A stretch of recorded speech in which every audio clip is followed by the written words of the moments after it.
দেশে ফিরে ডক্টর মোহাম্মদ ইউনূস এখন তার গুলশানের বাসভবনে আছেন। এই মুহূর্তে বাসভবনের সামনে আছেন সহকর্মী মাহমুদুল হাসান। সরাসরি চলে যাচ্ছে তার কাছে। মাহমুদুল হাসান, দীর্ঘ ভ্রমণ ক্লান্তি শেষে তিনি বাংলাদেশে এসে পৌঁছেছেন এবং বিমানবন্দরে তিনি বেশ কিছু আনুষ্ঠানিকতা সেরেছেন। এই মুহূর্তে তো তিনি বাসভবনেই অবস্থান করছেন। প্রিয় নম্বর সেট করে বিকাশে সেন্ড মানি করুন ফ্রি।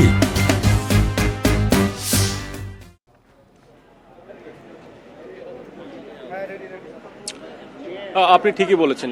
ঠিক 2:10 দিকে তিনি অবতরণ করেন। এরপরে তিনি সেখানে সংক্ষিপ্ত একটি বক্তৃতা দেন, বলা যেতে পারে যে প্রায় 10 মিনিটের মতো বক্তব্য দেন। তারপরে তিনি বিভিন্ন সুশীল সমাজ, 3 বাহিনীর প্রধান এবং সেখানে বৈষম্য বিরোধী আন্দোলনে যারা ছাত্ররা যারা নেতৃত্ব দিয়েছেন তাদের সঙ্গে তিনি মিটিং করেন, বলা যেতে পারে। এরপরে তার যে বাসভবন গুলশান, সেখানে তিনি রওনা দেন এবং ঠিক 4:30টার দিকে এই বাসভবনে তিনি এসে পৌঁছান এবং তিনি এখানেই অবস্থান করছে, বলা যেতে পারে।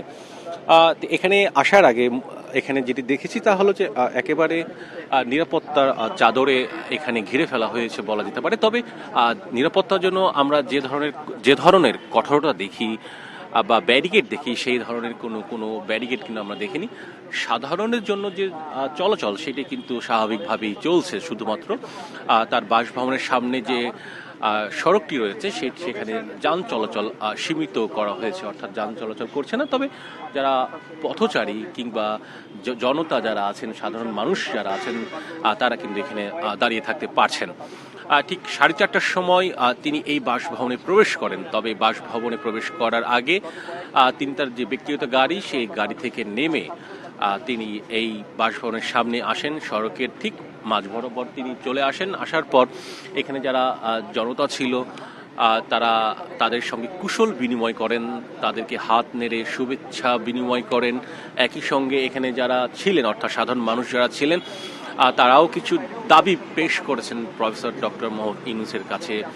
এখানকার বিশেষ করে কয়েকটি দাবি বলেছেন যে দেশে যেন শান্তি ফিরে আসে, দেশ যেন শান্ত হয়ে যায়, দেশে যেন উন্নতি হয়। এবং আরেকটি বেশ কয়েকজন বলেছেন তা হলো যে রোহিঙ্গা যে সমস্যা আছে বাংলাদেশে, সেই সমস্যাটিও যেন তিনি দেখেন।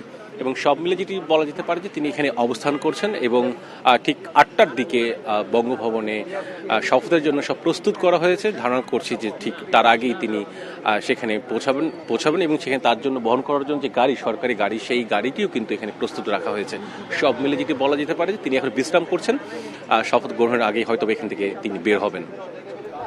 গুলশানের ডক্টর মোহাম্মদ ইউনূসের বাসভবনের সামনে থেকে জানাচ্ছিলেন সহকর্মী মাহমুদুল হাসান।